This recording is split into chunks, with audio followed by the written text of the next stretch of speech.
Muito bom. Aqui eu estou aqui com o nosso querido Fábio Almeida, né, coordenador, ele aqui dessa quinta jornada de cardiologia do Recôncavo. Fábio, a importância desse evento, e eu estou vendo também o nosso querido Rodrigo Tabet, que vai falar também conosco já já, mas a importância desse evento, Fábio? A gente entende que para a região é um evento muito importante, porque vou começar com os aspectos mais simples. A gente consegue trazer grandes temas de grandes relevâncias, né? Muito importantes para a população, muito prevalentes para o nosso público. Então a gente consegue trazer o estudante que está em formação, a gente consegue trazer o médico que já atua na região, a gente consegue trazer os cardiologistas para um momento de atualização, a gente consegue trazer o não médico, a gente consegue agregar e trazer os profissionais de saúde para que a gente traga informações prevalentes e importantes para o tratamento das doenças mais comuns. Muito bem. O presidente regional também, Rodrigo Tabet, a importância desse evento, obviamente, é hoje lotado aqui, né? Esse quinto, é o quinto de cardiologia, é verdade, Nando, e você vê que é sucesso, graças a Deus, né, Rodrigo? Isso, essa é Rodrigo. Isso. Essa é a quinta jornada, não são em anos consecutivos, a gente teve uma interrupção na pandemia, mas realizamos o evento ano passado e dessa vez a gente vê um auditório cheio, uma grade cheia, atrações que agregam muito ao conhecimento médico aqui na nossa cidade, na nossa região. Temos colegas de várias cidades, colegas estudantes de outras cidades também participando e discutindo temas que vão ter um impacto muito grande ao tratamento de saúde aqui na nossa região. Desde formas simples de discussões sobre o tratamento e manejo da hipertensão, que é uma doença muito prevalente, até discussões sobre as técnicas mais avançadas de tratamento de insuficiência cardíaca, que em algum momento a gente pretende ter isso adotado aqui na cidade.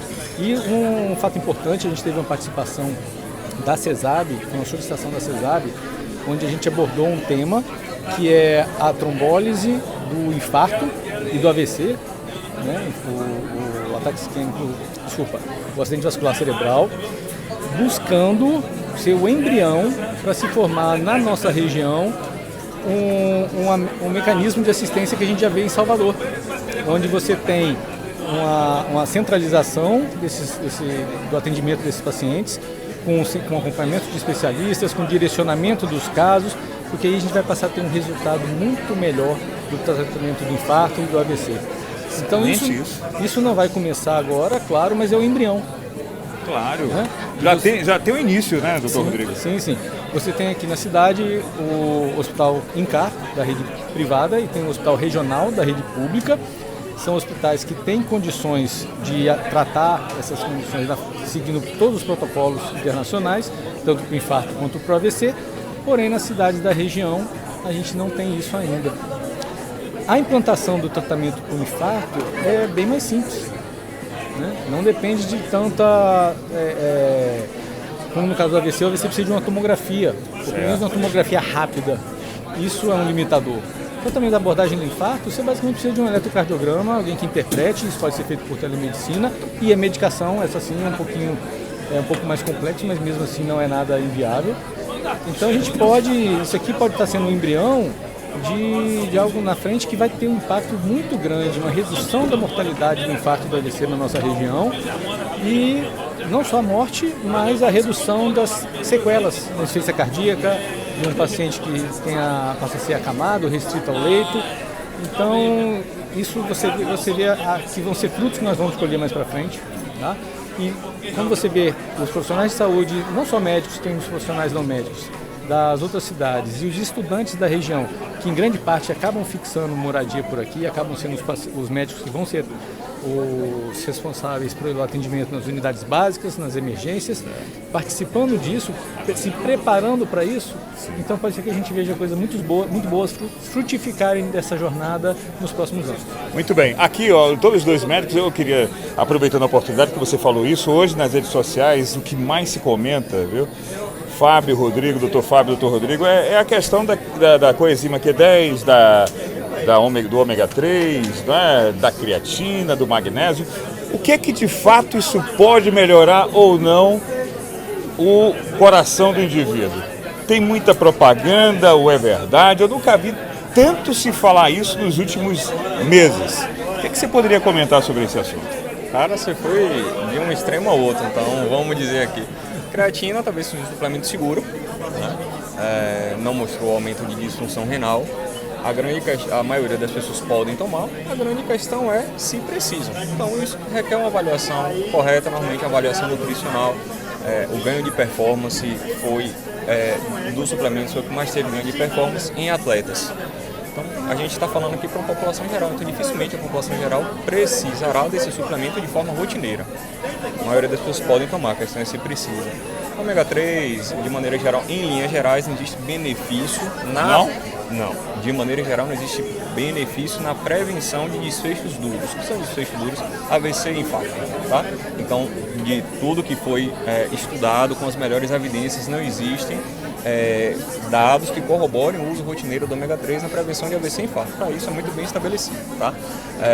Para outros desfechos, talvez como esteatose hepática, desfechos substitutos, pode ser usado. A grande questão é ver se precisa, mas para prevenção de AVC e infarto, em linhas gerais, a gente não usa de maneira rotineira. Magnésio, por exemplo.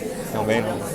E nem sequer coenzima Q10, nada. Não. Os benefícios da coenzima Q10, quando foram estudados, foram para tentar melhorar os efeitos colaterais das estatinas. Sim. Mas isso também, a gente pode lançar mão, mas de maneira rotineira para prevenção ou qualquer coisa do tipo, não. Ouvi o doutor Rodrigo também. E aí, doutor Rodrigo? Realmente isso aqui o que mais se está se falando hoje. Eu não sei se o senhor tem ouvido também isso. Tem uma grande diferença entre o que está se falando e o que está certo. Até tem médicos falando isso também, viu? Não, mas o que acontece? Existe uma linha que fala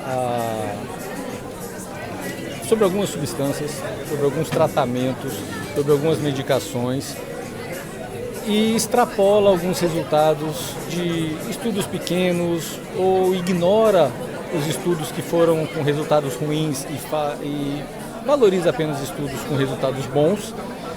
E quando a gente, por exemplo, se você ver aqui uma apresentação nossa, discutiu uma meta-análise de vários estudos. Uma meta-análise, ela pega 10 estudos, 20 estudos, depende do tamanho dos estudos, do que se está procurando, e você junta, de certa forma, esses resultados. Primeira coisa, você tem que selecionar muito bem esses trabalhos.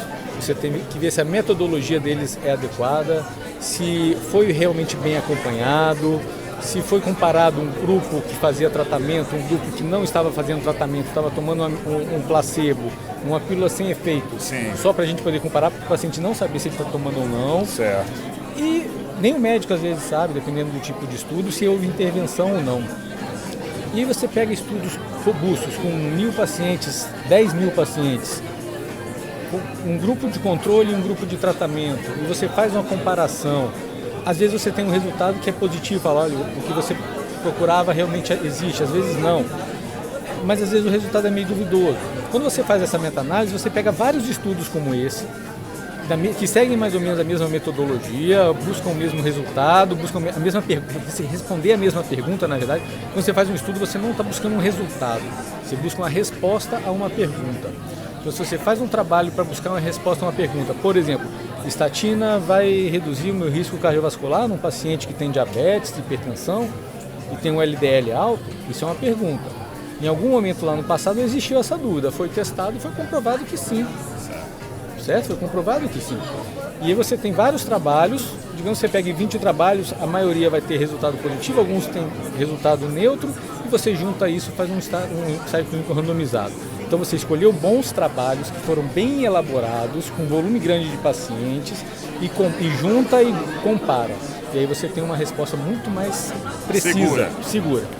Agora, se você pegar, esse aqui eu não gostei, esse aqui eu não quero, esse aqui disse que não, mas eu quero que diga sim. Se a gente escolhe os trabalhos que a gente quer, você não está fazendo ciência, você não está fazendo boa prática médica. Está fazendo achismo.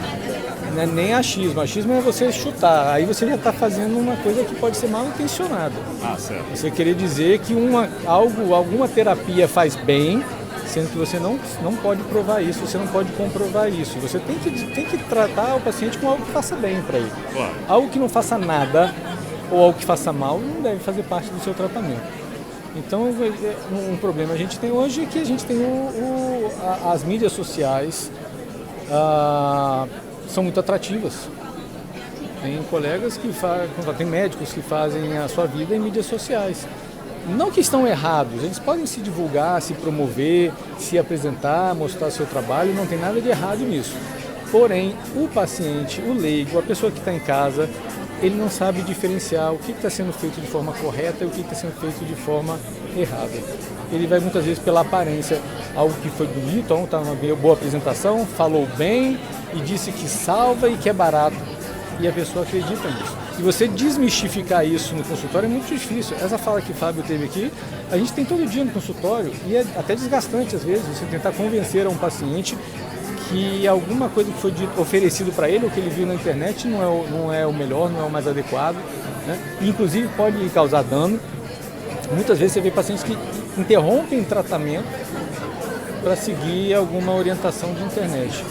E aí a internet deixa de ser uma ferramenta de divulgação de informação para ser uma ferramenta de prejuízo para o paciente. Obrigado, doutor Rodrigo, obrigado, doutor Fábio. Realmente foi uma fala, né? Vai polemizar. E eu vou levar isso para o programa, vou mostrar o que está acontecendo nas redes sociais, é um absurdo mesmo. Está sendo dito aqui pelos dois médicos, é de impressionar isso aqui, viu? Tomara que eles toquem nesse assunto também, né, Fernanda, aqui dentro, porque eu acho importante, até mesmo porque o paciente final é que está tomando, às vezes, algumas coisas de acordo com o que alguns médicos, ou até, na maioria geral, a população acha e acredita que é. Obrigado, viu? A gente que agradece a presença de vocês aqui, divulgando o nosso evento, que é de extrema importância para a região. Muito bom. Muito obrigado, doutor Rodrigo. Eu que agradeço a presença de vocês, que ajude a divulgar o nosso evento e que tenhamos agora uma tarde, um complemento de tarde excelente e amanhã o dia todo de jornada também.